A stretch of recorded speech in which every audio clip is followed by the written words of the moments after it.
Hello, future self! It's year 2024 and for today's video ay gagawa tayo ng ika-9 milestone cake ni Baby Alicia. So, mo niya to ang number which is number 9. Pwede po di 6 pero 9 ni siya karon and then nagbutang ta og milk. Gisuk na to og milk ang ato ang chiffon para nanunuot ang sarap, chares. Wala jud kay ko nagabutang og milk or anything sa cake. And karon lang kay naay milk didto bagong palit nato. So nagbutang ko, why not? And then mag-type ta og icing around the gilid para may mo na siyang border. Kaysa tuma, di na ta magpilin para sa tuwang palaman. And then, here is our main delicious na palaman para dili siya manglukso sa gilid. So, na siya patuma na siya. And lami kayang mangga, tamis kay siya. Wakita sa color pa lang, di ba? O, see?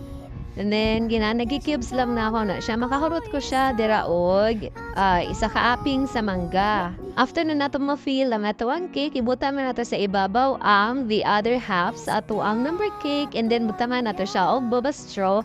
And then, mabuta na po tag another milk diri sa taas. So, diri na ta, magbuta na tag icing sa taas. So, tinawad lang gihatag na sample ni customer is light lang siya na color sa icing, murag color pastel ba? Pero ako ang nabuhat kay medyo dark. So, sige lang, dili na lang nato bawion sa ato ang toppers nga fondant. But kung ingon na okay lang, pero di deto no.